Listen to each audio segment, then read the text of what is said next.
man the known and man the unknown.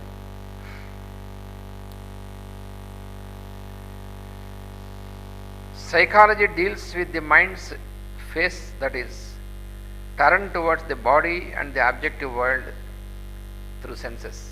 మామూలు psychology మనం చెప్పుకునేటువంటి మనస్తత్వ శాస్త్రం అంతా కూడా అది దేని గురించి ఏం చేస్తుంటే మైండ్ గురించే. కానీ ఏ మైండ్ గురించి? మామూలుగా సైకాలజీ మనం చదువుతాం. సైకాలజీ అంటే మైండ్ గురించి చెప్పేది అనేటువంటి దగ్గర మనస్తత్వ శాస్త్రం అని. అయితే ఆ మనస్తత్వ శాస్త్రం డిఫరెన్షియేషన్ లేదు. వాళ్ళు ఏ మైండ్ గురించి అంటే మామూలుగా మనం చూసే సైకాలజీ అంతా కూడా ఓన్లీ ఏ మైండ్ అయితే మన శరీరం వైపుకి తర్వాత వాటి వైపు తిరిగి ఉందని అనుకున్నామో దాని గురించి మాత్రం చెప్తుంది. కాబట్టి అది అది సంపూర్ణమైనటువంటిది కాదు, కంప్లీట్గా ఇది ఇచ్చేటువంటిది కాదనమాట. అది దేహం వైపునకు ఇంద్రియముల ద్వారా ఐతరమైన బాహ్య జగత్తు వైపునకు తిరిగి ఉన్న మనస్సు యొక్క ముఖమును గూర్చి వివరించినదే మనస్తత్వ శాస్త్రం. ఇప్పుడు మనం తెలుసుకున్నటువంటి మనస్తత్వ శాస్త్రం అంతా అదే. ఎంతగా ఇట్టి మనస్సు గూర్చిను ఇది ఈ మనస్సు గురించి, ఈ బాడీ వైపుకి సెన్సెస్ వైపుకి తిరిగి వీటి గురించి అటువంటి మనస్సు ఉందే, ఇట్టి మనస్సును గూర్చియు దాని లక్ష్యముకు బాహ్య జగత్తు గూర్చియు ఎంతగా తెలిసినను మానవునకు తన మనస్సుపై నియంత్రణ ప్రాప్తింపదు.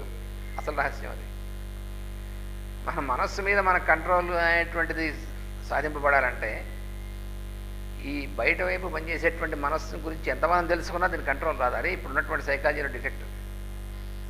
మోడర్న్ సైకాలజీలో మనం దాని గురించి ఎంత చదివినా, దాన్ని ఎంత తెలుసుకున్నా, ఎంత రీసెర్చ్ చేసినా, ఏం చేసినా దాని గురించి అంత తెలుస్తుంది. కానీ దాని మీద అసలు రావాల్సింది ఇంకా మన మైండ్ అయితే మైండ్ని ఎలా యూజ్ చేసుకోవాలి అనేటువంటి తెలియదు. అది డిఫెక్ట్ అక్కడ. Psychology deals with the minds face that is turn towards the body and the objective world through senses. However much one knows about this mind and its object, the objectivity, he cannot obtain a mastery of his mind. అయితే ఎట్లాగా మరి దానికి ఏంటి process? A process is required to reverse the gear of the mind and that process is the 8-fold yoga path. ఈ బయటికి ప్రసరిస్తూ ఈ వీటిలో objective వైపుకి, ఇన్స్టింక్ట్స్ వైపుకి, డిజైర్స్ వైపుకి, యాంబిషన్స్ వైపుకి పనిచేసేటువంటి ఫేస్ ఉన్నటువంటిది ఏదైతే ఉందో దాన్ని లోపల వైపుకి టర్న్ చేసేటువంటి ఒక ప్రాసెస్ ఉంది. ఆ ప్రాసెస్ అనేటువంటిది అవసరం. అప్పుడు మైండ్ అనేటువంటి దాని గురించి అసలు పూర్తిగా మనకి నిర్దేశించేటువంటిది. అందుకని మానవునకు తన మనస్సుపై నియంత్రణ ప్రాప్తింపదు. కాబట్టి మనస్సు యొక్క నడకను వ్యుత్క్రమము గావించినట్టు విధానం అంటే రివర్సల్ అది ఆవశ్యకమైనది. ఇదే అష్టాంగ యోగం. ఈ మార్గమును అనుసరించుటకు ముందుగా ఐతరేయమును గమనించు మనస్సు దీన్ని అంగీకరించవలసి ఉన్నది. అయితే ఒకటి ఏంటంటే మనకు మామూలుగా పనిచేస్తుంది మనస్సు. న్యాచురల్గా మనకి అంటే ఏమిటి నాన్ యోగిక్ మైండ్ అంటారు. మనకి ఈ రకంగా లోపలికి టర్న్ అవ్వచ్చు అనేటువంటి తెలియకముందు అటువంటిదంతా నాన్ యోగిక్ మైండే కదా, దాని ప్రయత్నం జరగకముందు. ఈ మైండ్ దానికి అంగీకరించదు తొందరగా. ఎందుకని ఈ డిజైర్స్, యాంబిషన్స్, ఇన్స్టింక్ట్స్ వీటన్నిటికీ కూడా అభ్యాసంలో అయినటువంటి మనస్సు. కాబట్టి ఈ మనస్సు లోపల వైపుకి, ఆత్మ వైపుకి వెళ్ళాలి అనేటువంటిది అంగీకరించదు. అది అంగీకరించకపోతే నేను చేస్తానంటే కుదరదు. అది చిక్కు అక్కడ. ఈ మనస్సు అంగీకరిస్తే ఎంత, ఒప్పుకుంటే ఎంత, ఒప్పుకోకపోతే ఎంత, నేను మాత్రం లోపల ఆత్మ వైపుకే తీస్తానంటే ఆత్మవైపు తిరగడానికి ఈ మనస్సేగా మరి సాధన చేయవలసినటువంటి దాంట్లో ఇంప్లిమెంట్ అదే. అందుకని దాన్ని కన్విన్స్ చేయకుండా నువ్వు చేయడానికి కుదరదు. అందుకని మన మనస్సుని ఇలా కాదు, ఇలా ఉంటుంది లోపల అని మన మనస్సుకు ముందు కన్విన్స్ అవ్వాలి. మన మనస్సుకి అది తెలిసి దాన్ని క్రమంగా దీని వైపుకి అట్రాక్ట్ చేయాలి తప్ప దాని బలవంతాన్ని నువ్వు నేను చెప్పినట్టు వినపోయినా నేను ఇటు తిరుగుతా అంటే తిరగదు. ట్రైనప్ చేయాలి. అది మాస్టర్ గారు ఒకసారి చక్కని ఎగ్జాంపుల్ ఇచ్చారు దానికి. ఎలాగంటే చిన్నపిల్లవాడు వాడు షార్ప్గా ఉన్నటువంటి బ్లేడ్ని పట్టుకున్నట్టు, వాడు బ్లేడ్ని నైఫ్లో వాడు చేత్తో ఇలా పట్టుకున్నాడు. ఇప్పుడు ఎట్లా వాడు పారేరా ఇచ్చారా అంటే ఇవ్వడు. ఎందుకంటే వాడికి తెలియదు, అది కూడా ఆడుకునే వస్తువునే కదా పిల్లవాడు పట్టుకునేది, చంటి పిల్లవాడు. వాడి దగ్గర నుంచి నువ్వు లాక్కునే ప్రయత్నం చేసావా షూర్గా వాడికి తెగుతుంది. ఏది జరగకూడదో జరుగుతుంది. వాడు వదిలేయమంటే వదలడు. ఎలాగ ఈ పీకులాట అంటే దానికి చక్కటి మార్గం ఉంది.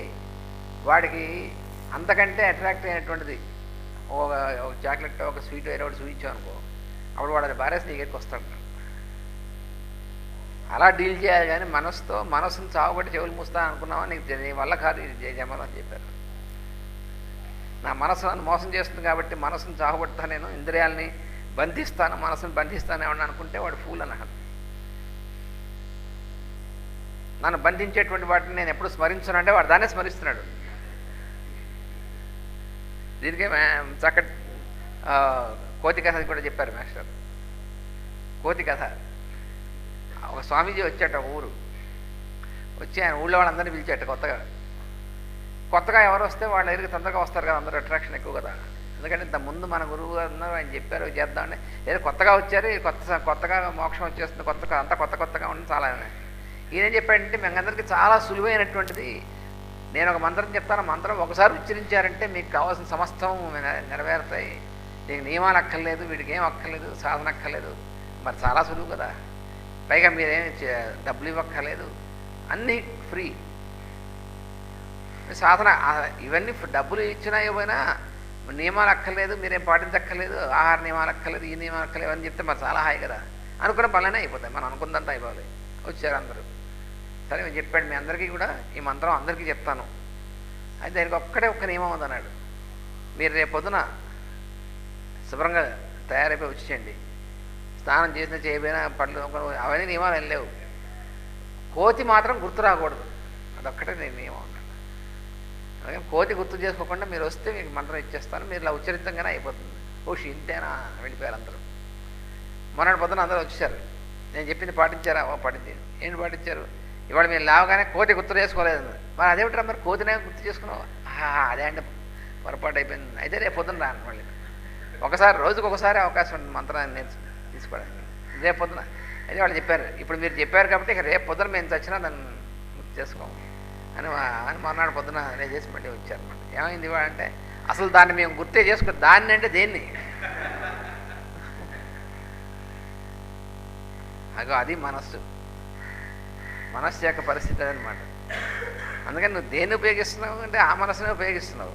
కాబట్టి మనసును బంధించడం ఎలా సాధ్యమవుతుంది నీకు? మనసును కాంక్వర్ చేసాం, మనసును బంధించాం, ఎలా అయ్యేది కాదనైనా. అందుకనే అష్టాంగ యోగం అనేటువంటి మనస్సు యొక్క ఫేస్ని అట్నుంచి టర్న్ చేసేటువంటిది తప్ప మనసుని ఎటు పోకుండా బంధించడం, అట్రాక్టివ్గా ఉన్నటువంటి వాటిని వేడి మీద వెళ్లకుండా ఉండాలి. అందుకని వాడు ఏం చేశాడంటే, రుచిగా ఉన్నటువంటి ఆహారం తింటే అది రుచి మనం బంధిస్తుంది కాబట్టి అసలు ఆహారం రుచి లేకుండా తింటానంట. వీడు ఆహారం రుచి లేకుండా తిన్నా వీడి మనస్సు కదా ఆ రుచి మీద ఉండేది. వీడు రుచి లేకుండా ఆహారం తిన్నా కూడా వీడి మనస్సు దాని మీదే ఉంటుంది. అందుకని దాని నుంచి మళ్ళాలి తప్ప, న్యాచురల్గా దాన్ని మళ్ళింపు రావాలి మనస్సును తప్ప, దాన్ని ఇంకో రకంగా నువ్వేం చేయలేవు. అలాగే వాడు అందరూ డిస్టర్బ్ చేస్తున్నారు నన్ను చెప్పి వాడు ఎవరు లేని చోటుకి వెళ్ళిపోతానంటే వాడు ఎవరు లేని చోటుకి వెళ్ళిపోయి కళ్ళు మూసుకుంటే ఎవరు డిస్టర్బ్ చేస్తున్నారో వాళ్ళే కనిపిస్తారు వీడికి. అందుకని డిస్టర్బ్ చేసేది వాళ్ళు కాదుగా వీడి మైండ్. అందుకని మనం మంత్రా స్క్రిప్చర్ అనేటువంటి దాంట్లో భగవద్గీత యొక్క కామెంటరీ ఇచ్చారు మాస్టారు. అందులో ఒక చోట కృష్ణుడు ఇచ్చినటువంటి దాని గురించి చెప్తూ, అసంశయం మహాబాహు అనేటువంటి దాని గురించి చెప్తూ మాస్టర్ ఒక తమాషా సెంటెన్స్ ఇచ్చారు. A dog can run away from any other object but it cannot run away from its tail అన్నారు. మా కుక్కకి తోక ఎటువంటిదో మనకు మనస్సు అటువంటిది అన్నారు. అందుకని మనస్సు నుంచి మనం ఎక్కడ పారిపోతాం? మనం ఎక్కడ పారిపోయినా మన మనస్సు మనతోనే ఉంటుంది. ఇదే సెంటెన్స్ అందులో.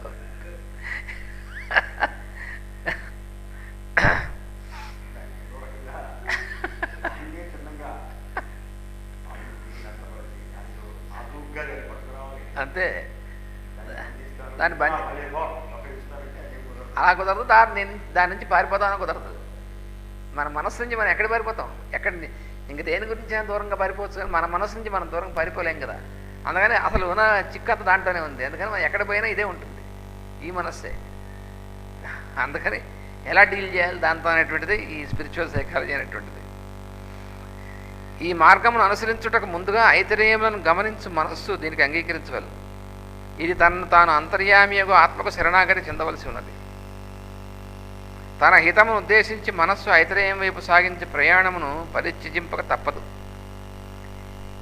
ఈ మనస్సు ఆత్మాన్వేషణకై తనను తాను సమర్పణ పొంది తీరవలెను. ఈ మనస్సు ఈ అన్వేషణ అనేటువంటి దాని వైపు ఈ మనస్సును బలించాలి.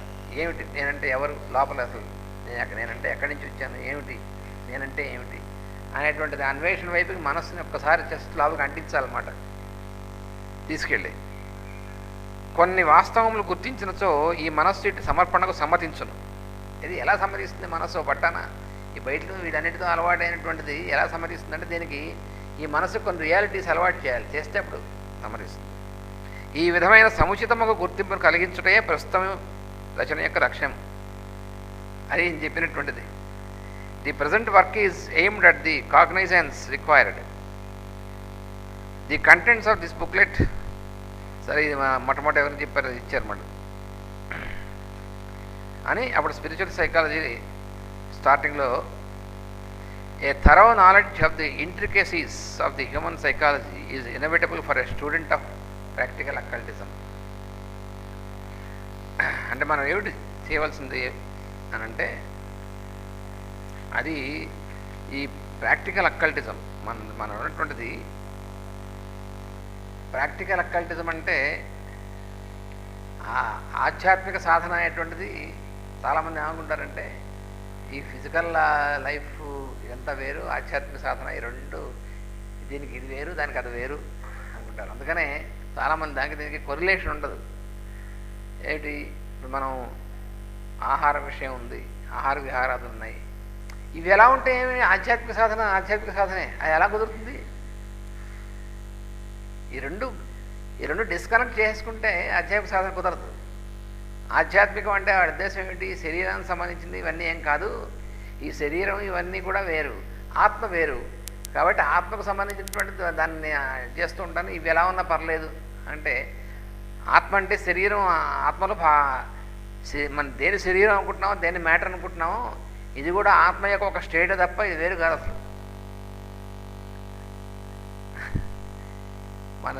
మన ఫిజికల్గా భౌతికంగా ఒక మ్యాటర్ మెటీరియల్గా అనుకుంటున్నటువంటిది, ఆబ్జెక్టివ్గా అనుకుంటున్నటువంటిది ఇది కూడా ఏదైతే అసలు ఆత్మ అనేటువంటిది వెలుగుందో దాని యొక్క సొలిడిఫైడ్ స్టేట్, ఇది సాలిడ్ స్టేట్ అనమాట.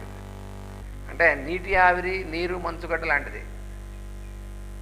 నీటి ఆవిరికి, నీరుకి, మంచుగడ్డకి ఏమిటువంటిది? మంచుగడ్డ మరి నిజానికి ఎంత సాలిడ్గా అది, దానికి అంత వాల్యూమ్, దానికి అంత వెయిట్, సాలిడ్ ఇదంతా ఉంది. నీటి ఆవిరికి అవేం లేవు, దాని ప్రాపర్టీస్ దీని ప్రాపర్టీస్ వేరే. కానీ దాని యొక్క కండెన్సర్ ఫామ్ అయింది తప్ప అది కాకుండా ఇది వేరే ఒక ఎంటిటీయా? కాదుగా. అలాగే ఆత్మ తప్ప ఆత్మ కానటువంటిది దీనిలో ఒక పార్ట్ కూడా లేదన్నారు. అందుకనే ఆత్మ అనేటువంటి శబ్దానికి సంస్కృతంలో శరీరాన్ని కూడా వర్తిస్తుంది ఆత్మశబ్దం.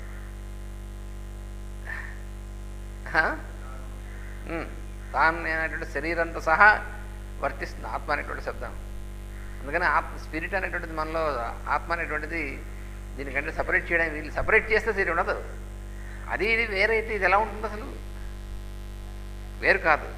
అయితే అక్కడ మనకు ఇంకో అనుమానం వస్తుంది. అలా అయితే ఈ శరీరం ఆత్మ యొక్క ఇదే అయితే మరి చచ్చిపోయినప్పుడు శరీరం ఉండదు కదా, మరి ఆత్మ లేదు కదా అని అనుమానం వస్తుంది.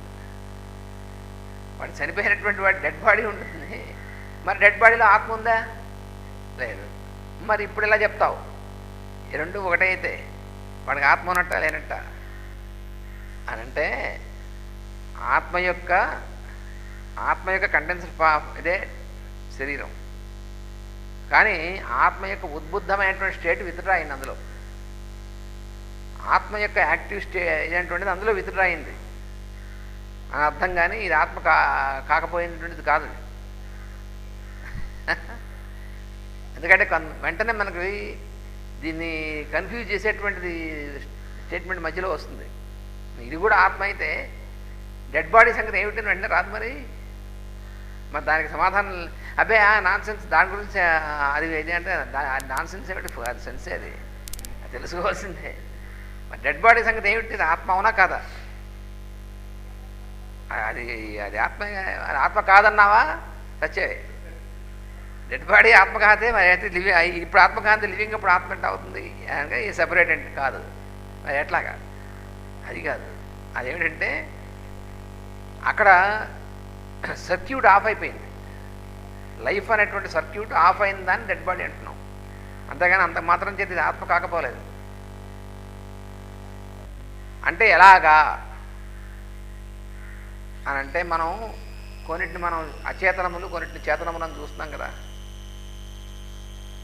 ఈ అచేతనములను మనం దేన్ని చూస్తున్నాం కదా, రాయి రప్ప వీటన్నింటినీ అచేతనములు అంటున్నాం. మిగతా మనం ఇవన్నీ చేతనములు అంటున్నాం, సచేతనములు. ఈ అచేతనములకు సచేతనకు తేడా ఏమిటి? ఇది మనకి భాగవతంలో వస్తుంది.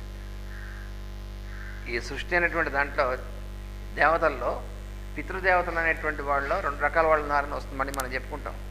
ఇందులో కూడా వస్తుంది స్పెసిఫికల్గా కూడా. వాళ్ళే అగ్నిశ్వాతులు, బరిహిసతులు అని 2 రకాలు ఉన్నారని.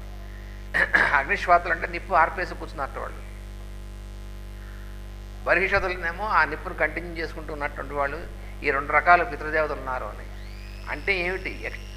ఎక్స్టింగ్విషర్స్ ఆఫ్ ఫైర్ అన్నారు అగ్నిశ్వాతులు అంటే అర్థం ఏంటంటే వాళ్ళు అందులో ఉన్నటువంటిది ఇదే సేమ్ చైతన్యం, కానీ ఈ చైతన్యం యొక్క యాక్టివ్ ఫేజ్ని సస్పెండ్ చేసుకున్నటువంటిది. దాన్ని మనం అచేతనం చూస్తున్నాం. అంతేకాని నిజంగా అచేతనం కావాలి.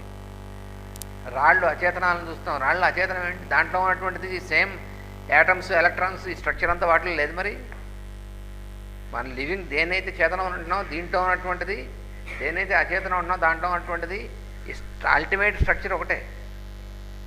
వాటిలో ఉన్నటువంటిది అంతే కదా.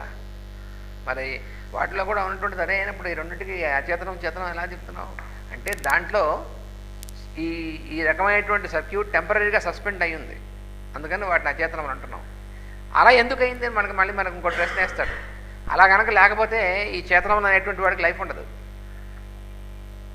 మనకు దేనైతే రాయి రప్ప అచేతనం ఉంటున్నాం అవి లేకపోతే మనం ఇల్లు కట్టుకుని ఎలా కట్టుకుంటాం? మనం వాటిని మనకి యూటిలైజేషన్, మనకి లైఫ్ ఎలా ఉంటుంది? లివింగ్ వాడికి అది లేకపోతే లైఫ్ ఎట్లా ఉంటుంటా? అందుకని వాలంటరీగా వాళ్ళు సర్క్యూట్స్ ఆఫ్ చేసుకున్నటువంటి వాళ్ళు అగ్నిశ్వాతులు ఉంటాయి. అది మనకి ఇందులో వస్తున్న తర్వాత ఏది అది కాదు.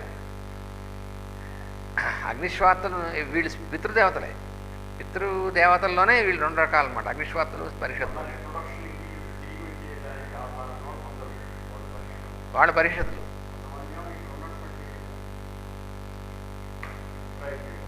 అంటే ఆ సర్క్యూట్ని ఆఫ్ చేసి పితృరాయి ఉన్నటువంటి వాళ్ళు అనమాట. దేనికి? వాళ్ళకి ఆధారభూతం కావడానికి, దానికోసమే ఉంది. అందుకని వాళ్ళు ఆ పని వీళ్ళు ఈ పని చేయాలి కాబట్టి వాళ్ళు చేశారు తప్ప వాళ్ళు నిజంగా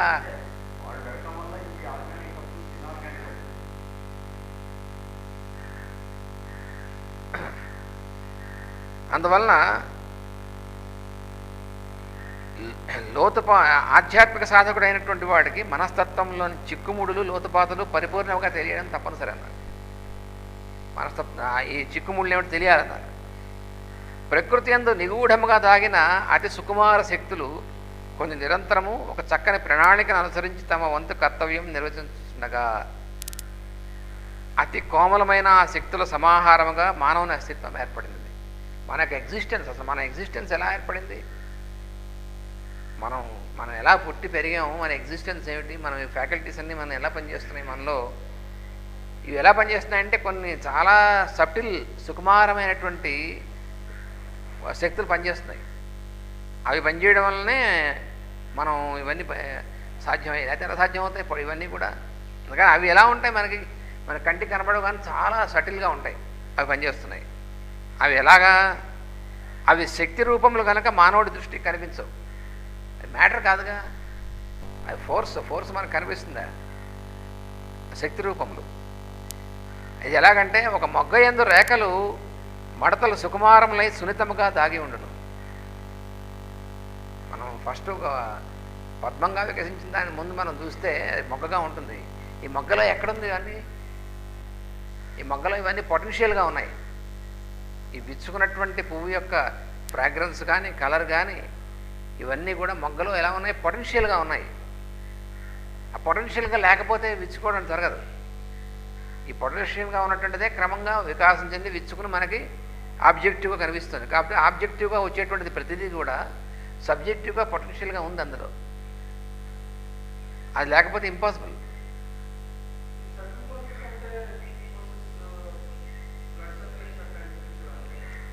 బ్లడ్ అంటే బ్లడ్ సర్క్యులేషన్ కంటే కూడా బియాండ్, అంటే బ్లడ్ సర్క్యులేషన్ ఇలా జరగాలి అనేటువంటి ప్లాన్ రూపంలో ఉంటుంది అది.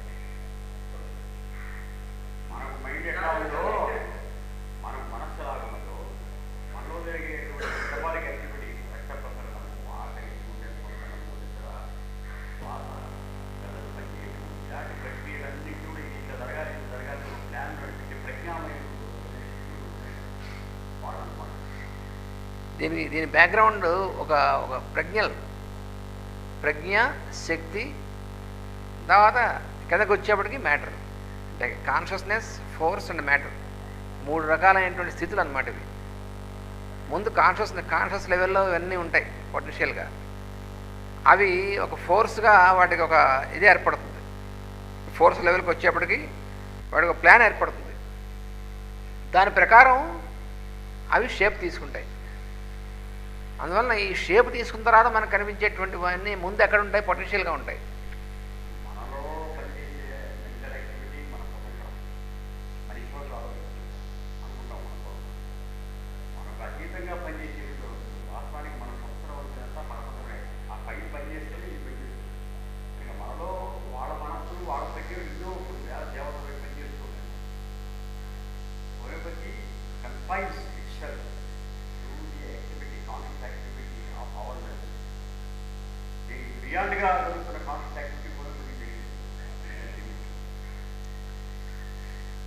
అందువలన సుకుమారములైనటువంటి చాలా దాగి ఉంటాయి. అట్లే మానవుని యందు ఈ శక్తులు ఊహకందని స్థితిలో నెలకొని ఉంటాయి. మన బియాండ్ అవర్ కాంప్రిహెన్షన్ అలా అరేంజ్మెంట్ అయి ఉంటాయి శక్తులన్నీ. మొగ్గ దశలోనే భావి కాలంలో వర్తించినట్టు పర్ణములు, పుష్ప సుగంధము బీజరూపముగా నెలకొని ఉండును. ఇవి ఏ కంటికి తెలియవు. మొగ్గగా ఉన్నప్పుడు వాటి కోసి చూసినా ఏం అర్థం కాదు. మొగ్గతో అనుచితమైన రీతిలో వ్యవహరించినచో విచ్చుకొని పోవచ్చున్న పుష్పం చెదిరిపోవును. Whenever there is an attempt to handle the finer forces, man sets up a series of chain actions that operate subjectively and objectively. మొగ్గగా ఉన్నటువంటి దాంట్లో ఇవన్నీ కనిపిస్తాయని మొగ్గను తుంచేసి మొగ్గను నలిపేసి లోపల చూస్తే ఏం కనిపించదు. అంటే మనం దాన్ని అనుచితమైన రీతిలో దాంతో వ్యవహరించాం, సరిగ్గా వ్యవహరించకుండా అనమాట. మానవుడు ప్రకృతి శక్తులను తన సొంతము చేసుకునే వల్లని ప్రయత్నించుచు ఇట్టి విశ్లేషణ చర్యను జరుపుతూనే ఉన్నాడు.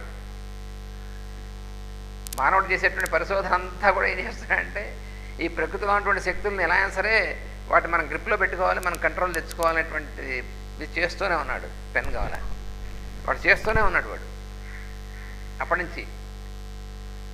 కానీ ఎప్పుడూ సక్సెస్ అవ్వలేదు. వృక్షశాస్త్ర పరిశోధనలో ఒక పువ్వును గొంతు నులిమి పరిశోధనాలయమునకు చేర్చి కంటికి అందముగా కనబడే పూరేకులను త్రుంచివేసి ఆ పువ్వు గుండెను కోసి సూక్ష్మదర్శనంలో తన కంటిని అమర్చి ఏదియో చూచి గ్రహించవలని తపనతో ఈ ఆధునిక మానవుడు కొట్టుమిట్టాడుతున్నాడు. ఏడు చూస్తాడు వీడు అంటే లోపల స్ట్రక్చర్ కనబడుతుంటుంది. పేరంకేమా కోలంకేమా ఇవన్నీ కనబడతాయి. దెన్ వాట్ అసలు అయితే ఇవి ఎలా వచ్చాయి, ఎలా పనిచేస్తున్నాయి వాడికి అని తెలిసిందే తెలియదు. వాడి పరిశోధన ఎంతసేపటికి లోపల ఇలా చూస్తే ఈ స్ట్రక్చర్ ఉంది అంటే ఎంత చూసినా స్ట్రక్చరల్ లెవెల్ తప్ప దాని పైకి ఆ లోపలికి వెళ్ళలేకపోతున్నాడు కదా. కానీ ఇది యోగ పద్ధతి కాదు, ఇది వియోగ పద్ధతి. ఇది పరిశోధన అనిపించుకున్నదు, ఇది కేవలము ఉపరిశోధన మాత్రమే.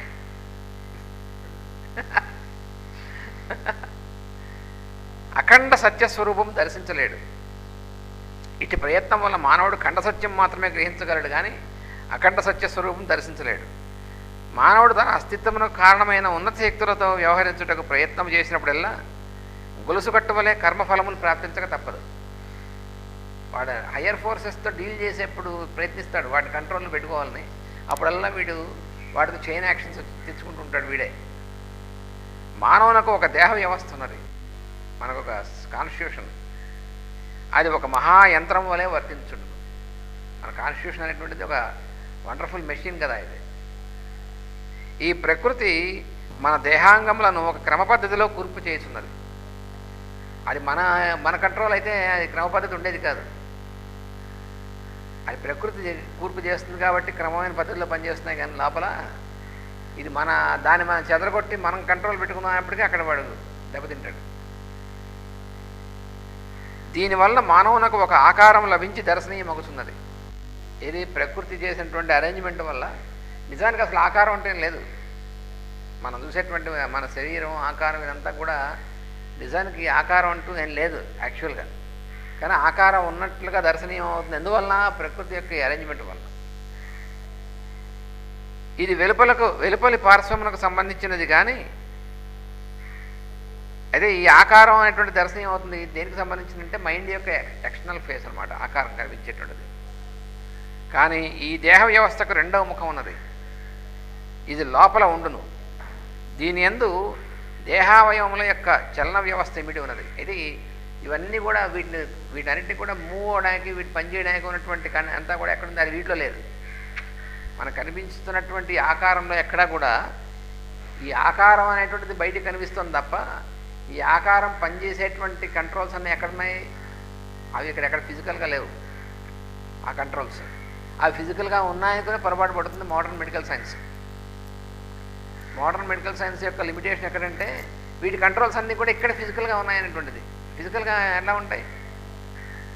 అందువల్ల వీళ్ళు చేసేటువంటి పొరపాట్లన్నీ కూడా అక్కడే బ్రెయిన్తోనూ తర్వాతేమో వర్టిబ్రల్ కాలంతోనూ వీళ్ళు చేస్తున్నటువంటి మ్యానిపులేషన్స్ అన్నీ కూడా వీళ్ళు ఏమనుకుంటారంటే ఫిజికల్ ప్లేగానే వీటిని మ్యానిపులేట్ చేసి చేయొచ్చు అనుకుంటారు. కానీ ఫిజికల్ కాదు అవి.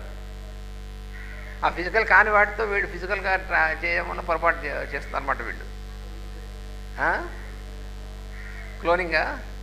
ఆ క్లోనింగ్ అనేటువంటిది కూడా నేచర్లో ఉన్నటువంటి దాన్ని వీడిదో దాన్ని మనం ప్రతిసృష్టి చేసాం అనుకునేటువంటి భ్రమలో పడ్డం వల్ల క్లోనింగ్ అనేటువంటిది కూడా.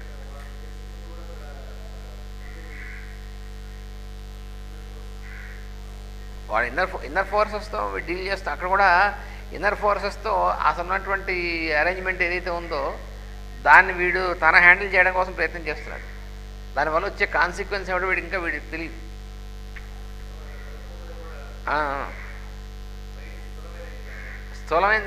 స్థూలమైంది కనబడుతుంది, కనిపించే స్థూలమైంది, కానీ అసలు జరిగే స్థూలమైంది కాదు. అక్కడే దెబ్బతింటుంది. ప్రకృతిబద్ధమైంది కాదు కదా. ఈ అంతర్ముఖ ద్వారమున ఆ వ్యవస్థ మనకు దర్శనీయమవుతున్నది. అయితే ఆ వ్యవస్థ ఉన్నటువంటి ప్లాన్ ఉందే అది every second there or chain actions occurring as reversible reactions between the two states. అక్కడ ఆర్గానిక్ ఇన్ఆర్గానిక్ రెండు స్టేట్స్ ఉన్నాయి కదా మనలో. ఈ రెండింటి మధ్య ఉన్నటువంటి ఒక కంటిన్యూస్ జరిగే ప్రాసెస్ ఉంది. అది అసలు ఈ మతాన్ని నిలబెట్టేటువంటిది. అది ఒక ఆకారంతో నిలబడిన ఈ దేహము రథం వంటిది. ఈ రథము దీని లోపల మానవుడు ఉండును. అతని చేతిలో సున్నితమైన పరికరములు ఉన్నవి. వానితో ఈ రథం కదిలింపబడుచుండును. చలనము కలిగిన ఈ దేహ వ్యవస్థ గుణ సమన్వితముగా ఉండును. కదిలించు శక్తి గల ఆ గుణ సమూహము మానవుల్లో ప్రాణమయ, మనలో ఉన్నటువంటి డిఫరెంట్ ప్లేన్స్ ఉన్నాయి. అవి ప్రాణమయ, మనోమయ, బుద్ధిమయ కోశములు వాటిని రూపొందిస్తున్నటువంటిది. అందుకని యోగ సాధనకు భౌతిక శరీర వ్యవస్థను గురించి, అంతర్గర్భితమైన సుకుమార వాహికలను గురించి సుస్పష్టమైన విజ్ఞానం అత్యవసరమైనది. ఇవి లేకుండా యోగ సాధన అంటే ఓకే హడావిడి చేసేటువంటిది యోగ సాధన. ఇవి తెలియకుండా ఏమిటి యోగ సాధన? లోపల ఏమిటి ఈ ఫోర్సెస్ ఏమిటి, ప్రజ్ఞలు అంటే ఏమిటి తెలియకుండా యోగ సాధన అంటే ఊరికనే ఫ్యాషన్ యోగా చేస్తున్నా అన్నట్టుగా ఉంటుంది. నేను యోగాకి వెళ్తున్నాను, రోజు 1 గంట యోగా చేస్తున్నాను అంటారు. అంటే మిగతా 23 గంటలు నాన్ యోగా అనమాట. 1 గంట మాత్రమే yoga.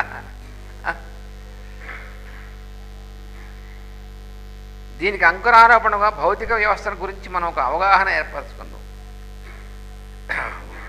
What we know as physical body is no body actually. అదనమాట, no body in its scientific sense of the term. It is the result of the equilibrium of various forces. అంటే మనకి ఫిజిక్స్లో లా ఆఫ్ ఈక్విలిబ్రియం ఫోర్స్ అని వస్తుంది కదా. వాడు మూడు మూడు వైపులా మూడు లాగి పట్టుకున్నాను అనుకోండి, అప్పుడు ఏమవుతుంది, ఒక ట్రయాంగులర్ షేప్ ఏర్పడుతుంది. ఈ ట్రయాంగులర్ షేప్ అనేటువంటి నిజంగా ఉంది అక్కడ ఏం లేదు, మూడు వైపులా లాగిపడడం వల్ల ట్రయాంగులర్ షేప్ కనపడుతుంది, కానీ అక్కడ అసలు షేప్ ఉంటూ ఏముంది, ఏం లేదుగా. అలాగే ఈ శరీరానికి ఉన్నటువంటి షేప్ కూడా అది నిజంగా షేప్ అల్టిమేట్ చేయడం కాదు. ఈ షేప్లో ఎందుకుందంటే it is a balance of so many forces. దానివల్ల ఈ షేప్ ఉన్నట్లుగా గోచరిస్తుంది. అసలు నిజానికి అక్కడ షేప్ అంటూ ఏం లేదు. అది మనకు తెలియడం, మనకు అలవాటు లేదు కాబట్టి మనకు షేప్ మనకు కనిపిస్తుంటే లేదంటారు ఏమిటన్నట్టుగా ఉంటుంది. మనకు కనిపిస్తుంది కదా షేపు అని, కానీ షేప్ మరి అక్కడ కూడా కనిపిస్తుంది కదా షేపు. వీడు ఏం చేస్తారంటే ఒక దీంట్లో గాజు సీసాలు తయారు చేస్తారు, చూసారు ఎప్పుడైనా చూసారు గాజు సీసాలు ఎలా తయారు చేస్తారు? వాడు బ్లోయింగ్ ఉంటుంది, బ్లో మెథడ్ అని. అలా బ్లో చేసేప్పటికే సీసా షేప్ అలా వస్తుంది. అది కూల్ చేస్తారు, సొలిడిఫై అయిపోయి ఆ బాటిల్ లాగా ఏర్పడుతుంది. మరి ఈ షేప్ అనేటువంటిది నిజంగా అక్కడ ఎలా ఉంది? మనం తర్వాత బాటిల్ చూసి బాటిల్కి షేప్ ఉంది కదా అనుకుంటాం, కానీ ఈ షేప్ అనేటువంటిది వీడి ఊదినటువంటి వాటిది, ఈ ఫోర్స్ వల్ల వచ్చినటువంటిది. అలాగే మన బాడీ అనేటువంటి షేప్ కూడా అంతే. దాంతో చూస్తాడు వాడు. అందుకని it is the result of the equilibrium of various forces at work. The physical body is only as it appears to the mind. ఇది అసలు రహస్యం. మన మనస్సుకి ఇదిలా ఉన్నట్టు భాషించడమే మన శరీరం ఉన్నటువంటి లెక్క అన్నమాట. ఈ మనస్సు, ఈ శరీరం ఇలా ఉన్నట్టు ఎవరికి కనిపిస్తుంది? ఈ కనిపించడం అనేటువంటిది మన మనస్సుకి. అంటే ఇది మనకు అలవాటు లేదు కాబట్టి ముందు గందరగోళంగా ఉంటుంది. ఏమిటి మన మనస్సు కనిపించడం ఏమిటి, శరీరం మనకి ఇంత బరువు ఇంత ఇది ఉంటే లేనటువంటి ఇవన్నీ కూడా మన మనస్సుకి. కాళ్ళ నొప్పి తలనొప్పి వీటిలాగా.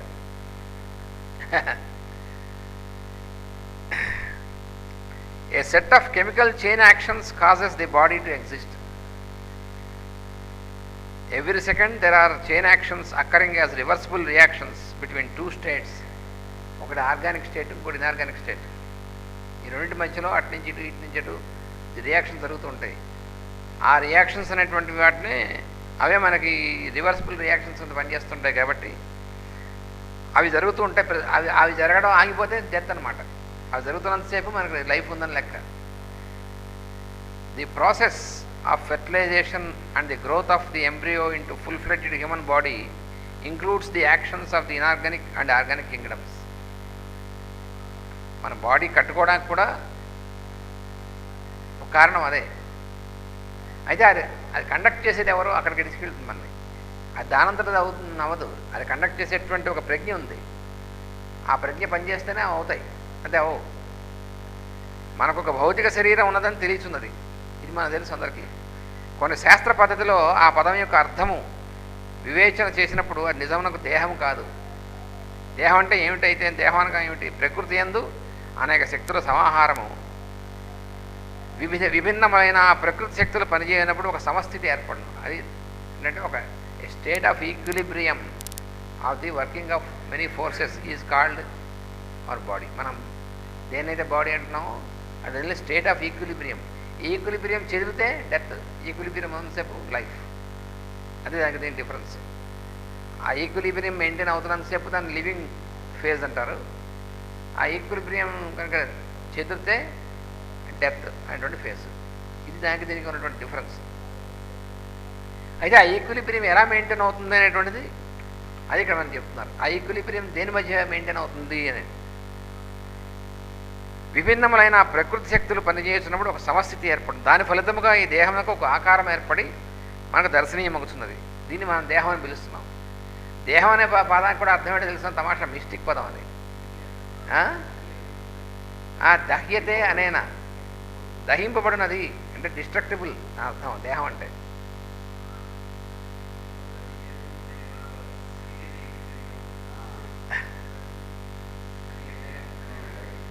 శీర్యతే అనేనైతే శరీర.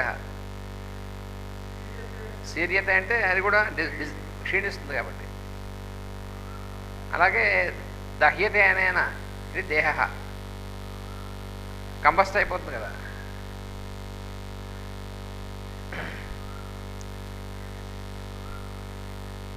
అప్పుడు మన మనస్సు ద్వారా మనకు భౌతిక శరీరం కనిపించున్నది.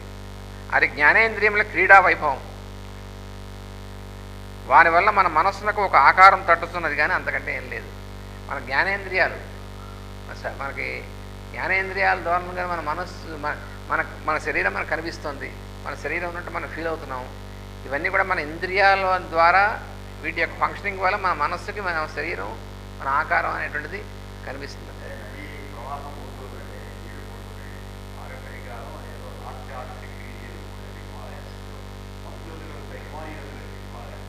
మంచునదులు అవును. ఆ నదిలో కొంత భాగం ప్రవహిస్తుంది, అందులో కొంత భాగం ముడుచుగడ్డగా గట్టగట్టు. ఆ గట్టగట్టు నుంచి సెపరేటర్ ఎట్లా అట్లాంటి ఆ నదీ ప్రవాహాన్ని రైస్ అనుకోవచ్చు, శక్తి ప్రవాహం కొంచెం తగ్గి కూడా ఉంటుంది. కాన్షియస్నెస్ ఎనర్జీ కలిగిపోతుంది ప్రవాహంగా. అందులో మంచుగడ్డ కట్టుకుంది, ఆ ప్రవాహం మంచుగడ్డగా ఉంటుంది కొంతసేపు. అది ఏ ఆత్మ కలిగినా ఇది కూడా ఆత్మే. ఏ మొత్తం ప్రవాహం కలిగా ప్రవాహంలో మొత్త భాగం ఇవ్వకూడదు, దాంట్లో భాగం ఇది. ప్రవాహాన్ని జీవుగా మన దేహమునందు అనేకములైన జీవరసాయన చర్యలు గొలుసుకట్టుగా జరగటం వల్ల ఈ దేహంలో అస్తిత్వం ఏర్పడుతున్నది. అట్టి గొలుసుకట్టు చర్యలకు విరామం లేదు, కంటిన్యూస్. విరామం అంటే మనకి అంటే మధ్యలో కొంచెం చిన్న గ్యాప్ వచ్చిందనుకో అంటే అనమాట. అవి సవ్య దిశలో ఒక చర్యను జరుపునంటే యాక్షన్, దానికి అపసవ్య దిశలో ప్రతిస్పందన చర్య, రియాక్షన్. యాక్షన్స్ అండ్ రియాక్షన్స్ ఈ ఇనార్గానిక్ ఆర్గానిక్ వాటి మధ్యలో. ఇటు చర్యలు ప్రతిచర్యలు అనుక్షణం మన శరీరం కొనసాగుతూనే ఉన్నవి. అవి చేతనాచేతనముల మధ్య నిరంతరం జరుగుతున్నాయి. చేతనములు అచేతనములు అంటే ఆర్గానిక్ ఇనార్గానిక్. అందులో మన ఈ ఆర్గానిక్ ఇనార్గానిక్ మధ్యన ఈ కంటిన్యూస్గా రివర్సిబుల్ రియాక్షన్ జరుగుతుంటే అది మన లైఫ్, మన లివింగ్ అని చెప్పి మనం ఎక్స్పీరియన్స్ చేస్తున్నాం.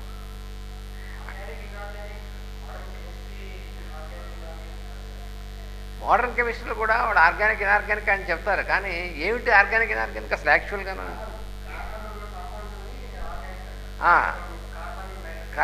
ఉన్నవన్నీ ఆర్గానిక్. అయితే ఆ కార్బన్ అనేటువంటి దానిలో పనిచేసేటువంటి ప్రజ్ఞ ఏమిటో అది చెప్పలేదు. అక్కడికి వెళ్ళదుగా కెమిస్ట్రీ.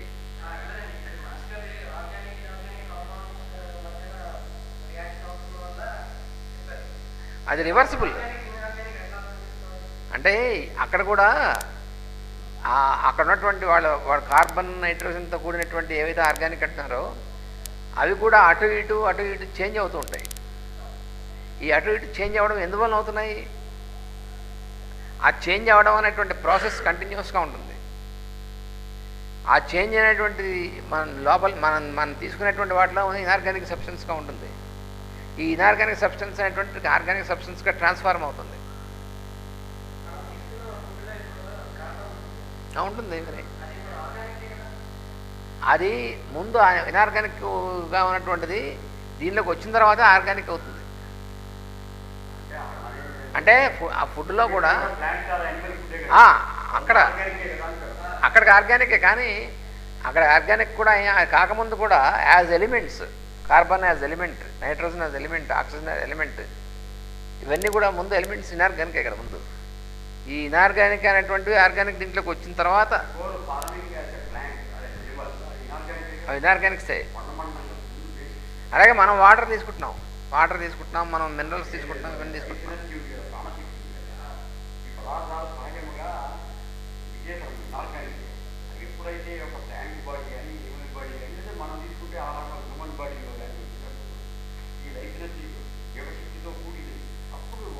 వాటి అరేంజ్మెంట్ మారుతుంది. అవి శాసనములు, అనశనములు. ఈ శాసనములు అనేటువంటివేమో ఆర్గానిక్, అనశనం అంటే ఇనార్గానిక్. అంటే అనశనం అంటే ఏమిటంటే వాటికి వేరే ఫుడ్, ఏవైతే ఇనార్గానిక్ ఉన్నాయో అనశనములు, వాటికి సస్టెనెన్స్కి వేరే ఫుడ్ తీసుకోవడం ఉండదు. అవే ఫుడ్ అవుతాయి ఆర్గానిక్ వాటికి. అది శాసనం. ఇక్కడ చెప్పినటువంటిది ఏమిటంటే శాసనము, అసనం అంటే ఫుడ్ తీసుకోవడం అంటే దాన్ని అసనం అంటారు. వాటిని ఆర్గానిక్ వాటిని శాసనములు అన్నారు. అంటే వాటికి ఫుడ్గా ఇనార్గానిక్ మ్యాటర్ పనిచేస్తుంది. ఆర్గానిక్ మ్యాటర్కి ఈ ఆర్గానిక్ మ్యాటర్ యొక్క కాంటాక్ట్లోకి వచ్చినటువంటి ఇనార్గానిక్ మ్యాటర్ ఆర్గానిక్గా ట్రాన్స్ఫార్మ్ అవుతుంది. అది అది నీకు అక్కడ సైన్స్లో తెలియదు. కెమిస్ట్రీ అనేటువంటి దాంట్లో ఇది తెలియదు. ఆర్గానిక్ ఇనార్గానిక్ ఉన్నటువంటి రిలేషన్షిప్ ఎలా పనిచేస్తుందంటే, ఇనార్గానిక్ సబ్స్టెన్స్గా ఉన్నటువంటిది ఆర్గానిక్ సబ్స్టెన్స్కి ఫుడ్గా పనిచేస్తుంది. అందుకని వీటిని శాసనములు అంటారు. అంటే వీటి ఫుడ్ ఇంకోటి ఉంది. అవి అనసనములు. అందుకని వాటికి వేరే సబ్స్టెన్స్కి వాటి ఫుడ్ ఉండదు. అదే ఫుడ్ మెటీరియల్ అవుతుంది. అంటే ఫుడ్ మెటీరియల్ అంటే ఇన్ ద సెన్స్ ఆర్గానిక్ వాటికి.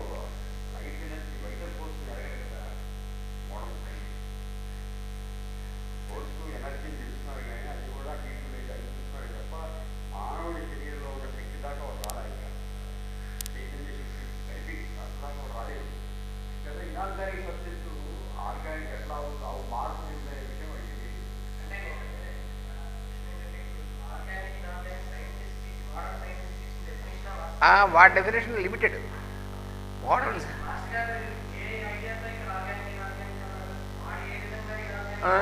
దానికంటే బ్రాడర్ ఇది. దీంట్లో ఒక చిన్న భాగమే అది.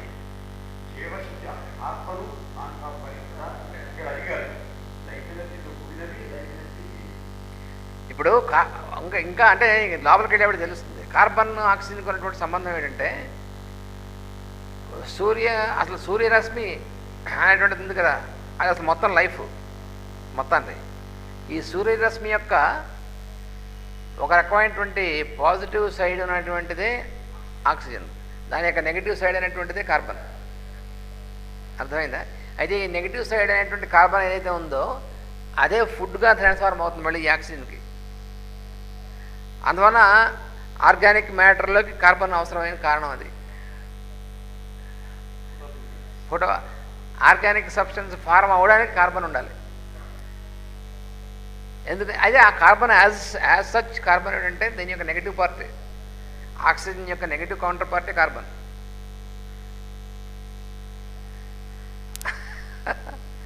అంటే లైట్ అండ్ డార్క్నెస్ లాగా. ఆక్సిజన్ ఏమో లైట్ లాంటిది, కార్బన్ ఏమో డార్క్నెస్ లాంటిది. అయితే ఈ ఆక్సిజన్ అనేటువంటిది లైఫ్ ఫోర్స్ కింద పనిచేయడానికి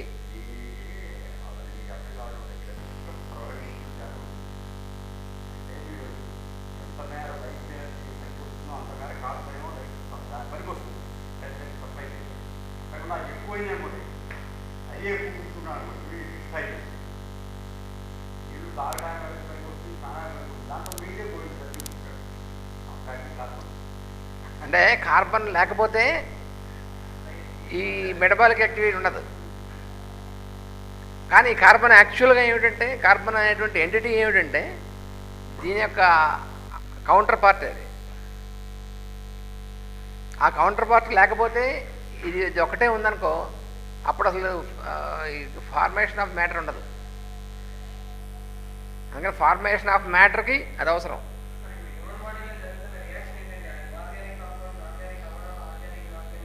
అంటే ఏమిటంటే it is reaction between matter and force. Matter force గాను, ఫోర్స్ మ్యాటర్ గాను ఇంటర్చేంజ్, ఈ రెండు ఇంటర్చేంజబుల్, మ్యాటర్ అండ్ ఫోర్స్. అక్కడ జరిగేది కాదు.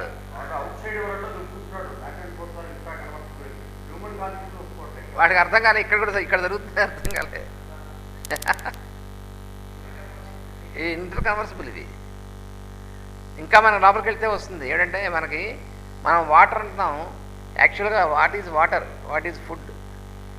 మనం వాటర్ అంటున్నటువంటిది, ఈ వాటర్ అనేటువంటిది అంటే వాటర్లో ఆక్సిజన్ ఏమిటి, వాటర్ ఏమిటి అనేటువంటిది అంటే సూర్యరశ్మి యొక్క సన్స్ లైటే దాని యొక్క ఈథరిక్ ఫార్మ్లోకి వచ్చేప్పటికీ వాటర్ అవుతుంది. మనం వాటర్గా చూస్తున్నటువంటిది అంటే మన ప్రాణానికి వాటర్. ఎందుకు వాటర్ అంత సస్టెనెన్స్ మనకు అంత ముఖ్యం అంటే,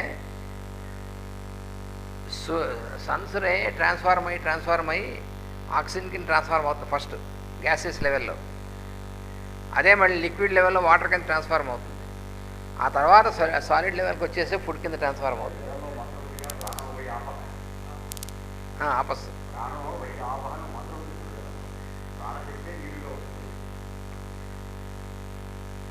ఈ కాన్సెప్ట్ మోడర్న్ సైన్స్కి అసలు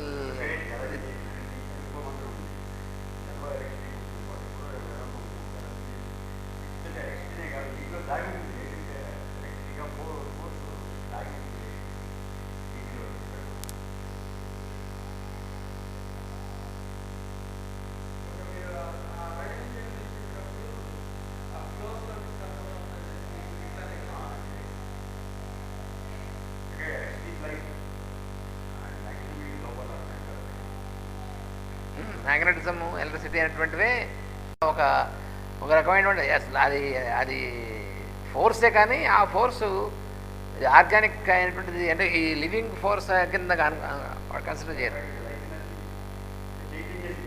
కాన్షియస్నెస్ కూడా ఉంది అన్నమాట.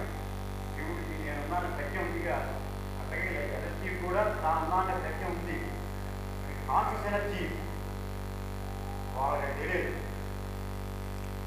వాళ్ళకి ఎనర్జీ అంటే మన చేతి తెలుసుకోబడే తప్ప దానికి అది కాన్షియస్ అనేటువంటిది కాన్సెప్ట్ లేదు.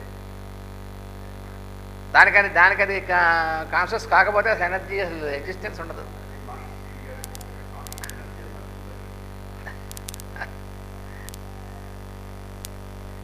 అందుకని ప్రకృతి యందు అచేతనమైన ఖనిజ జగత్తు ఒకటి ఉన్నది. అది సృష్టిలో అంటున్నది ఖనిజ జగత్ అంటే ఇనార్గానిక్ ఎగ్జిస్టెన్స్ అన్నమాట. అది ఇక్కడ మనకు చెప్తుంది. ప్రకృతిలో అటువంటిది ఖనిజమైనటువంటిది దీంట్లో ఒకటి ఉంది. అంతేకాక చైతన్యంతో తొలికిసలాడు జీవరసాయన జగత్తు కూడా ఉన్నది. ఒకటేమో ఖనిజ జగత్తు అంటే ఇనార్గానిక్, రెండోదేమో చైతన్యంతో ఉన్నటువంటి జీవరసాయన జగత్తు. జీవరసాయనం కూడినటువంటిది రెండు. ఈ రెండు కక్ష్యల్లోనూ నిర్విరామమైన ప్రక్రియలు జరుగుతూనే ఉండవు. దానిలో దీంట్లోకి దాంట్లోకి రియాక్షన్, ఇంటర్చేంజబుల్ రియాక్షన్ జరుగుతుంటాయి. గర్భధారణం, గర్భస్థ పిండం పెరిగి పెద్దదై మానవాకులు ధరించుట అన్నవి ఈ ప్రక్రియలో ఇమిడి ఉన్నవి. గాలి, నీరు, ఆహారము వీనిని లోగొని జీవ పదార్థం రూపం ధరించున్నది. వీనిలో పోషణ శక్తి ఉన్నది. ఆ సస్టైనింగ్ ఫోర్స్ అనేటువంటిది, ఆ పవర్ దీంట్లో ఉంది. ఈ పోషణ శక్తి వల్లనే జీవ పదార్థం క్రమబద్ధమవుతున్నది.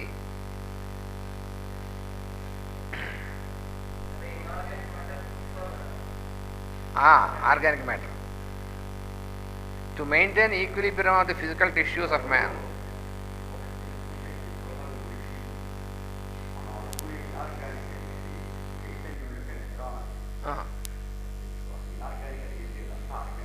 అంతా ఉన్నటువంటిది అంతా ఆర్గానిక్.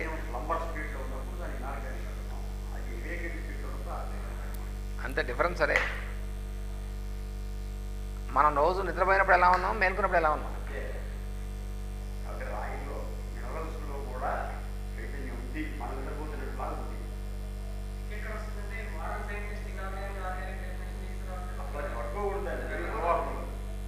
ఆ కాన్సెప్ట్ అది కన్ఫ్యూజ్డ్ కాన్సెప్ట్. అది కాకపోతే నువ్వు ఆహారం తీసుకుంటున్నావు, అది కూరగాయలు ఏదైనా దానిగా రూపొందించి మినరల్స్ అందులో ఉండాలి కదా. అది ఒక ఇనార్గానిక్ కదా. ఇవి ఎట్లా ఆర్గానిక్ అయితే వీటి సమాధానం చెప్పండి. ఆర్గానిక్ సరిగా ఆర్గానిక్ ఎక్కడ ఉంది? ఆర్గానిక్ అంటే లైఫ్ ఎనర్జీ ఉంటుంది, ఇనార్గానిక్ అంటే లైఫ్ ఎనర్జీ. లైఫ్ ఎనర్జీ లేని లైఫ్ ఎనర్జీ ఉన్నదిగా ఎట్లా మారుతుంది?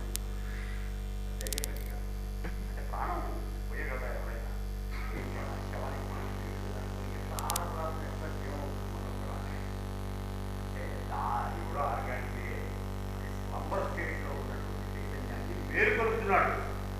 మినరల్స్ని ఆహారంగా మారుస్తున్నాడు. అర్థం నిద్రపోతుంది వేరుకుంటుంది.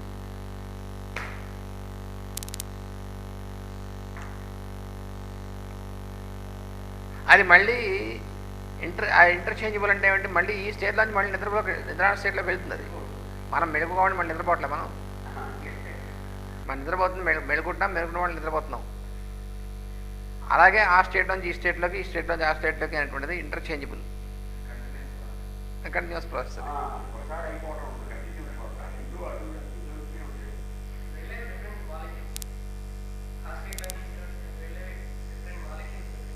మాలిక్యులర్ లెవెల్ కూడా కాదు, మాలిక్యులర్ లెవెల్ కూడా ఇంకా అది సబ్టిల్ లెవెలే, అది గ్రాసర్ లెవెలే. అది మాలిక్యులర్ లెవెల్ అంటే మ్యాటర్ లెవెలే కదా. మాలిక్యులర్ లెవెలు కాదు, యాటమిక్ లెవెలు కాదు, ఎలక్ట్రానిక్ లెవెలు కాదు. Beyond that energy level. Electronic level దాటిన తర్వాత నువ్వు ఎక్కడికి వెళ్తావు? ఎనర్జీ అక్కడ జరిగేది.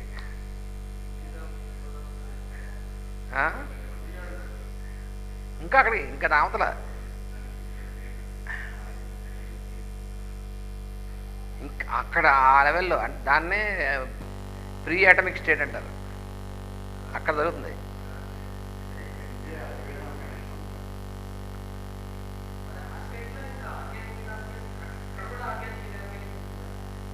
అక్కడ చేంజ్ అక్కడ జరుగుతుంది. ఆ చేంజ్ యొక్క మేనిఫెస్టేషన్ వచ్చేప్పటికి ఇక్కడ జరుగుతుంది. మనకి అటామిక్ స్టేట్కి వచ్చి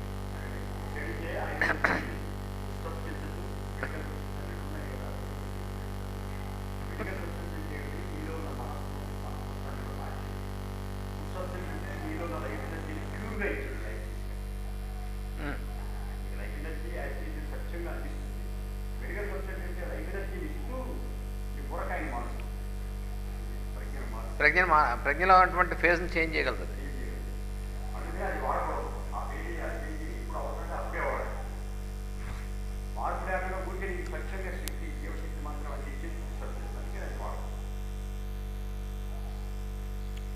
అంటే దాని యొక్క చేంజెస్ జరగడం ఏమో అక్కడ జరుగుతుంది ప్రీ అటామిక్ స్టేట్లో. దాని మేనిఫెస్టేషన్ వచ్చేప్పటికి అటామిక్ స్టేట్లోకి మాలిక్యులర్ స్టేట్లోకి మేనిఫెస్టేషన్ అంతా కిందకి వస్తుంది.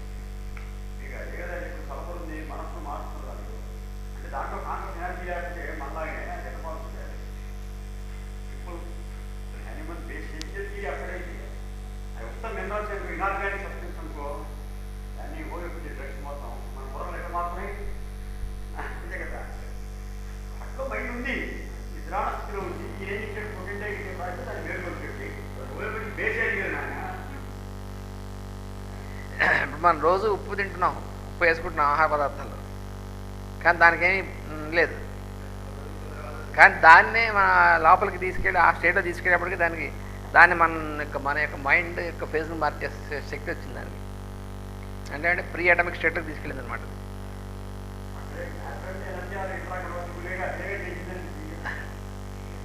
అక్కడ కరెక్ట్గా అదనమాట. అంటే ఐన్స్టీన్ చెప్పింది ఇది, ఇవన్నీ కూడా ఒకటే.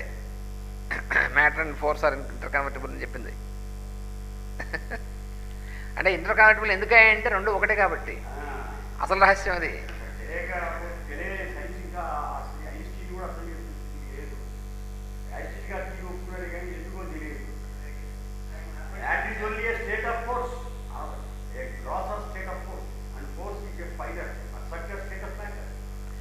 ఈ రెండు మళ్ళీ ఏమో ఈ మ్యాటర్ అండ్ ఫోర్స్, ఈ రెండుకి బ్యాక్గ్రౌండ్ కాన్షియస్నెస్. ఈ రెండు కూడా కాన్షియస్నెస్ అనేటువంటి బ్యాక్గ్రౌండ్ మీద ఇంటర్చేంజ్ అవుతున్నాయి మ్యాటర్ అండ్ ఫోర్స్. ఆ కాన్సెప్ట్ దగ్గర రాలేదుగా మామ.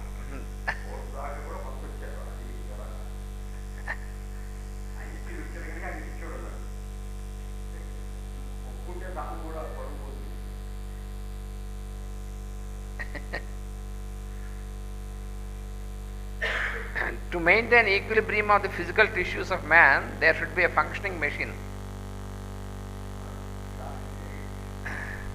This machine is termed as the vital body. అంటే మనలో మనం ఒకటే బాడీ ఉందనుకుంటున్నాం, కానీ ఇన్ని బాడీస్ ఎక్కడ ఉన్నాయంటే ఆ ఫంక్షనింగ్ బాడీ అనేటువంటిది అది వైటల్ బాడీ అనమాట. అయితే ఈ వైటల్ బాడీ అనేటువంటిది ఏమిటంటే ప్రాణ శరీరం అన్నారు. అయితే ప్రాణం అనేటువంటిది ఎక్కడ ఉంటుంది? ప్రాణ ఎగ్జిస్ట్ ఇన్ స్పేస్. ప్రాణం అనేటువంటిది ఎక్కడ ఉంటుంది? ఇది చాలా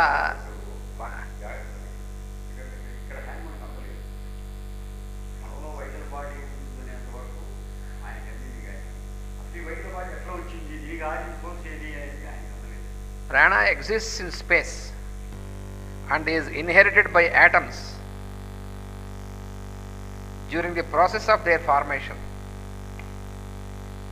Atoms ప్రీ అటామిక్ స్టేట్ నుంచి అటామిక్ స్టేట్ ఫార్మ్ అయ్యేప్పుడు ఆ atoms they have inherited this prana from space.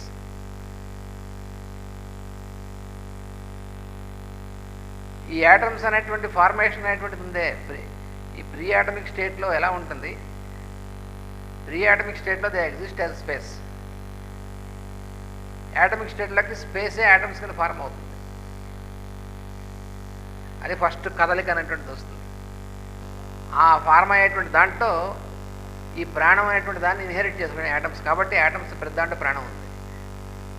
అందువల్ల యాటమిక్ ఎనర్జీ అనేటువంటిది లైఫ్ ఎనర్జీ తప్ప ఇంకోటి కాదు. అల్టిమేట్గా యాటమ్స్లో ఉన్నటువంటి ఎనర్జీ ఏదైతే ఉందో ట్రెమెండస్ లైఫ్ ఎనర్జీ అనమాట. అది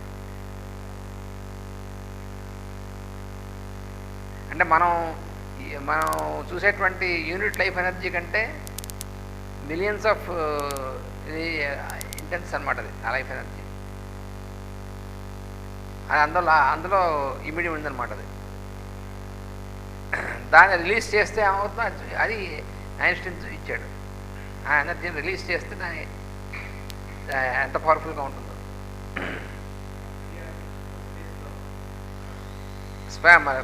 ప్రాణంలో ఉన్నటువంటి స్పేస్లో ఉన్నటువంటి ప్రాణశక్తి కదా. ప్రాణ exist.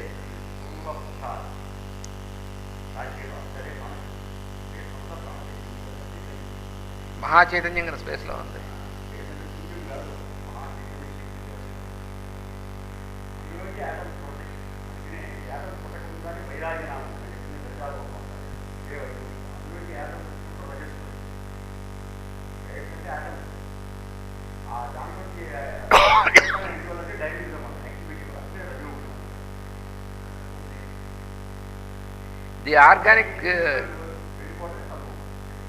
The organic cells draw it.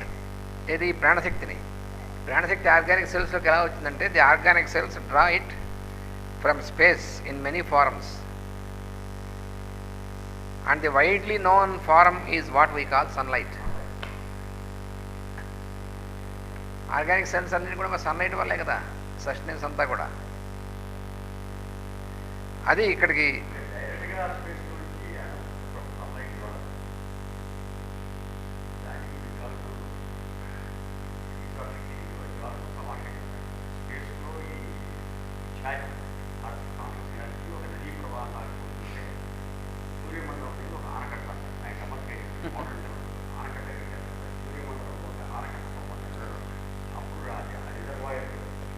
Form అవుతుంది. నదీ ప్రవాహానికి ఆనకట్ట కట్టందే రిజర్వాయర్లు రాదు కదా.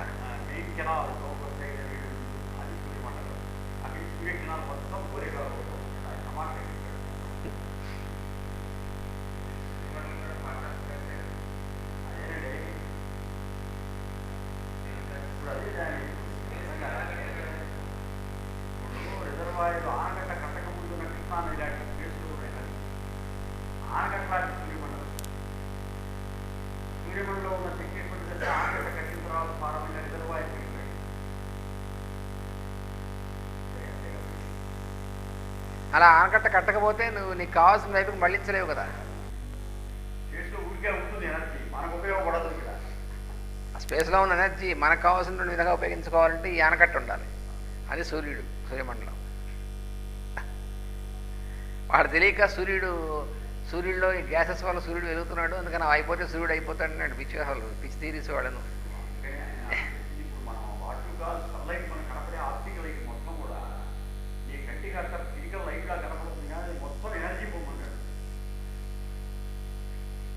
ఆ ఎనర్జీ యొక్క సోర్స్ ఏమో స్పేస్.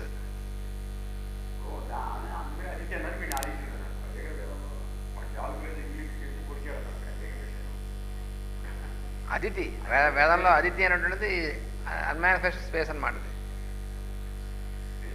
స్పేస్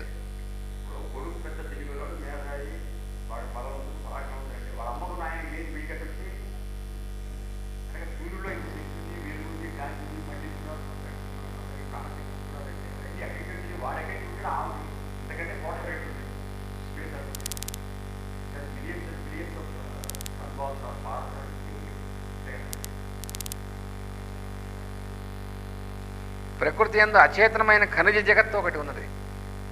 అంతేగాక చైతన్యంతో తొలగిసలాడు జీవరసాయన జగత్తు కూడా ఉన్నది. ఈ రెండు కక్షల్లోనూ నిర్విరామమైన ప్రక్రియలు జరుగుతూనే ఉండను. ఇది మనం గుర్తుపెట్టుకోవాలి బాగాను. గాలి, నీరు, ఆహారము వీని లోగొన జీవ పదార్థం ధరించున్నది. వానిలో పోషణ శక్తి ఉన్నది. ఈ పోషణ శక్తి వల్లనే జీవ పదార్థం క్రమబద్ధమవుతున్నది. క్రమం తప్పని ఈ స్థితినే మనం ఆరోగ్యమనియు ఆయుర్దాయమనియు అర్థం చేసుకుంటున్నాం. ఈ క్రమం తప్పకుండా అది జాగ్రత్తగా క్రమం తప్పకుండా ఉంటే దాన్ని ఆయుర్దాయం ఉంటున్నాం, దాన్ని ఆరోగ్యం ఉంటున్నాం చేస్తాం అన్నమాట. క్రమం తప్పని ఈ స్థితి తనకు వెలుపల చేయు ప్రయత్నము ద్వారా విచ్ఛిన్నము కానిచో అప్పుడు మనకు సహజ సిద్ధమైన జీవన మార్గము లభించును. అటు జీవనము సుగమముగాను సుఖదాయకంగా ఉండును. క్రమం తప్పకుండా ఉన్నటువంటిది అన్నమాట. కనుక యోగ సాధకుడు ఈ సమస్థితిని చెదరనేయకుండా జాగ్రత్త పడవాలను. స్వయంకృత అపరాధము చేతి చెదిరిపోవచ్చును.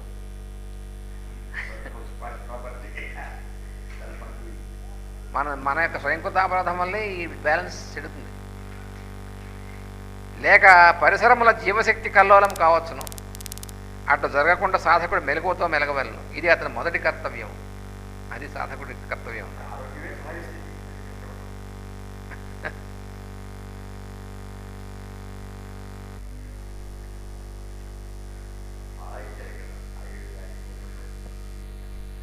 అసలు అన్నిటికీ లింక్ అనమాట ఈ సైన్స్.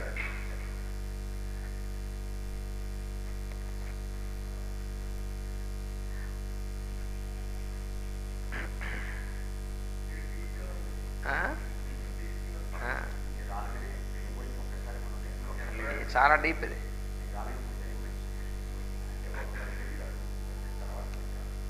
కొంచెం ఎంట్రన్స్ ఫస్ట్ స్టార్టింగ్లో కొంచెం బాగా బేస్ ఫార్మ్ ఎందుకలా ఉంటుంది.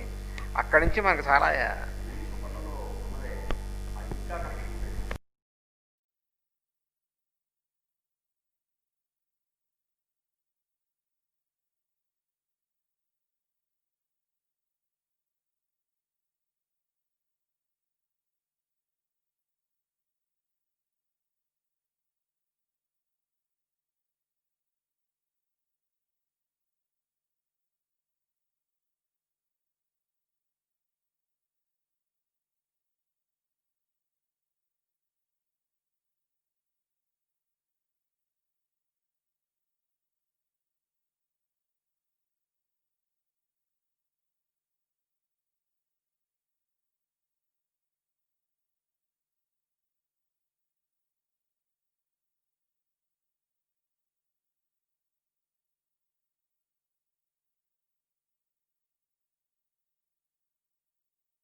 చేసేటువంటి ఫోర్స్ ఏదైతే ఉందో అది ఒక క్రమంగా నడుస్తుంది, ఒక ప్రవాహం.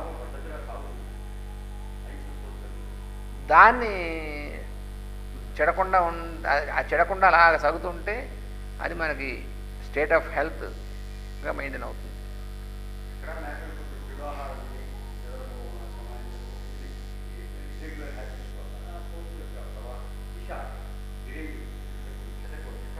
ఆ దిశ డిస్టర్బ్ అయితే మన కంట్రోల్లో ఉండదు. ఆ డిస్టర్బ్ అయినటువంటి ఫోర్సే డిసీజ్ అంటే. అందుకనే హ్యాన్మన్ గారు కూడా ఆర్గానాల్లో ఎక్స్ప్లెయిన్ చేసింది, ఆయుర్వేద శాస్త్రం చెప్పింది కూడా ఏమిటంటే, నువ్వు ఏది ఆరోగ్యం అంటున్నావో ఏది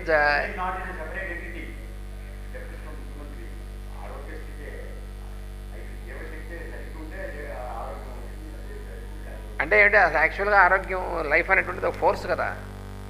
ఈ లైఫ్ అనేటువంటి ఫోర్స్ సరైనటువంటి ఒరిజినల్గా ఉన్నటువంటి క్రమంలో ఉన్నప్పుడు ఆరోగ్య స్థితి.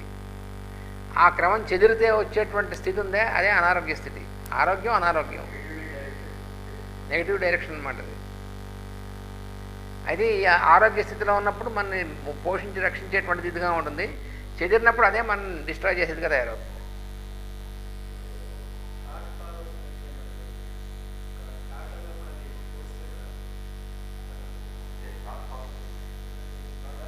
Energy follows thought. అదే ఇంకా దీని తర్వాత అక్కడ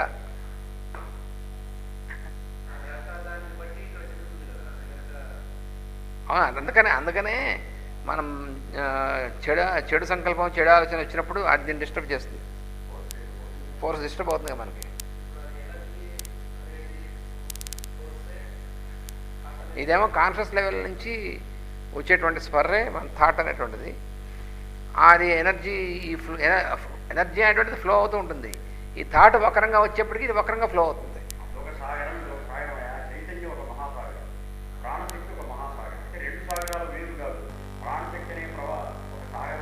అలా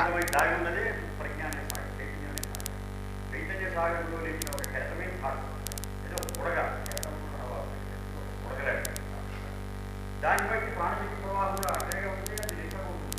ఏదో చక్రం ఉంటుంది. పదాలు బాగుండాలి అని నేను దండం పెట్టాను. బాగుంటున్న తర్వాత ఈ మనం పడిన వీడు బాగుంటాడు, అది లైఫ్ సరిగ్గా పనిచేస్తుంది. నువ్వు వెళ్ళిపోవాలని దాన్ని పెట్టాను క్లోజ్, వీడు తీసుకుపోతున్నాను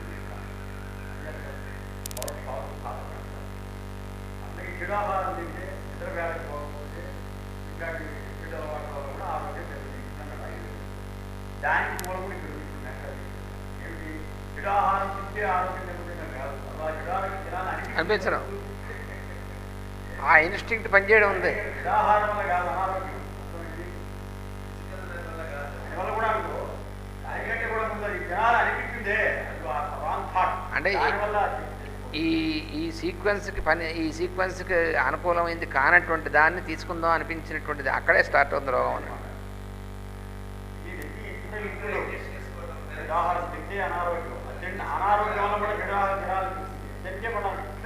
ఈ రెండు ఉదాహరణ పరస్పర ఆధారమైనటువంటివి.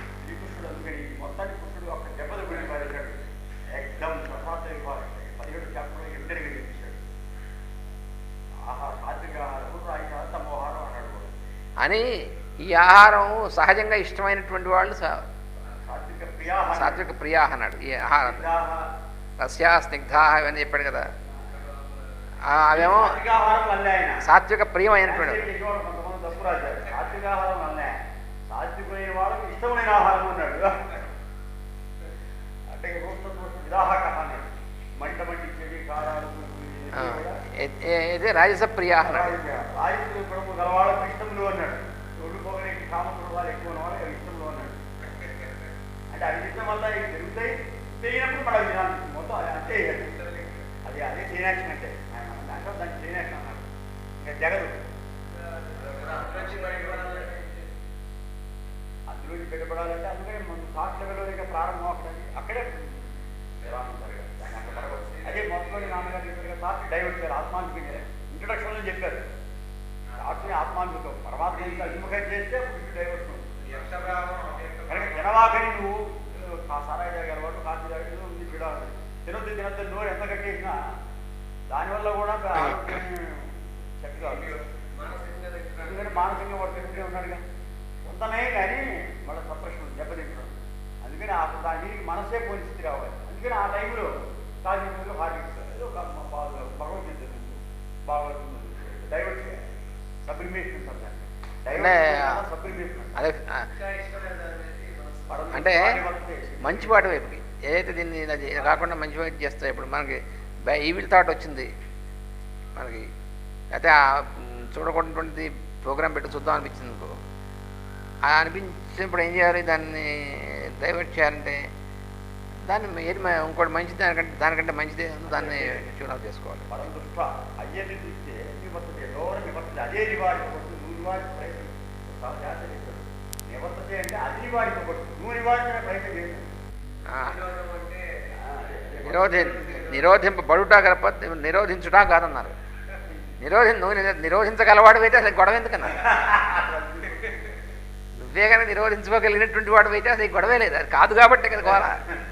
కాబట్టి నిరోధింపబడుట జరుగుతుంది. ఆ బడుట జరగాలంటే నీవు భగవంతుడి యందు మనసు సమర్పించుకుంటే భగవంతుడు నిరోధిస్తాడు. అటు లోవరైన కోరియకుండా నిరోధం చేసేది ఆయన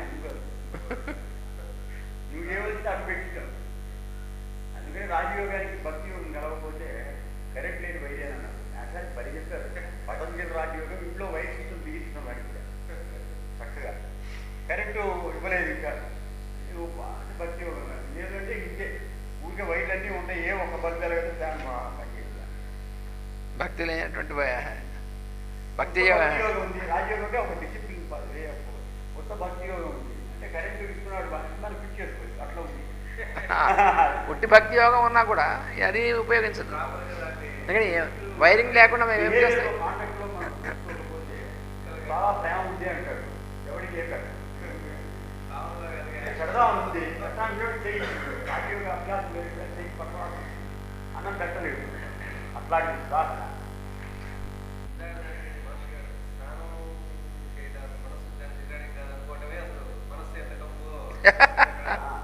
ఈ ఇంటికైతే పూర్ణ యోగా అన్నాడు.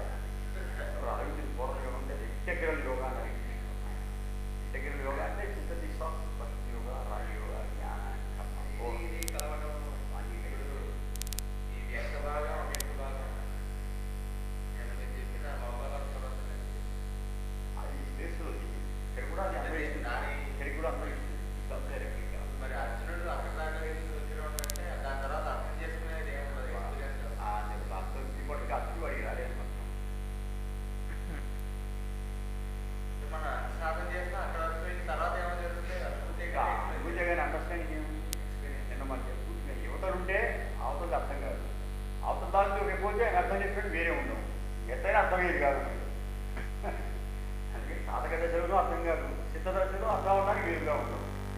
సిద్ధరసలో అసలు he lives as an experience. సిద్ధుడు అంటే who lives as experience. Not getting experience, living as experience. సాధక దశలేమో హీ అండ్ హీజ్ ఎక్స్పీరియన్స్, అతడు తన అనుభూతి అన్నట్టు సాధక దశ. సిద్ధదశ ఏమో అనుభూతి తాను అయిపోయిన వాడు. తీసుకెళ్ళలేదు అంటే వాడి ఫిజికల్ బాడీ డికంపోజ్ అయింది, లోకాలోక పర్వతం ఆటమ్స్లోకి స్పేస్లో వెళ్ళింది. ఆటమ్స్ ఫిజికల్ బాడీ ఆటమ్స్ కూడా డికంపోజ్ అయిపోయి స్పేస్ అయిపోయింది బాడీ. ఇంకా వాడి కాన్షియస్నెస్ని పట్టుకెళ్ళాలి, సోల్ని పట్టుకెళ్ళాలి ఎక్కడికి, అవతల వైకుంఠంలోకి. అంత అరగ వాడికి రాలేదు. ఇప్పుడు వాడు అంటే ఉండరాదు.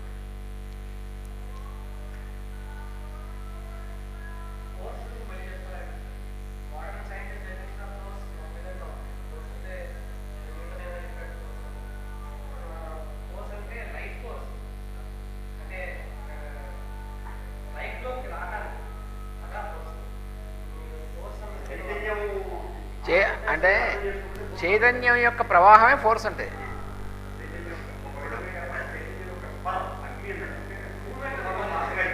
మూమెంట్, చైతన్యం యొక్క మూమెంట్ ఫోర్స్.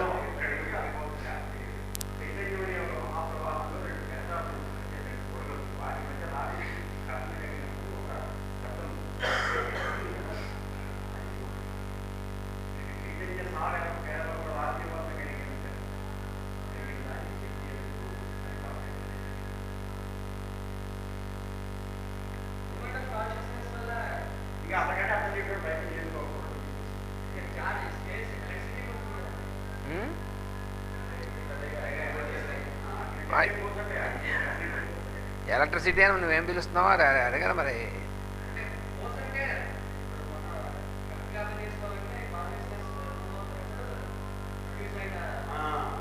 ఆ ఎఫెక్ట్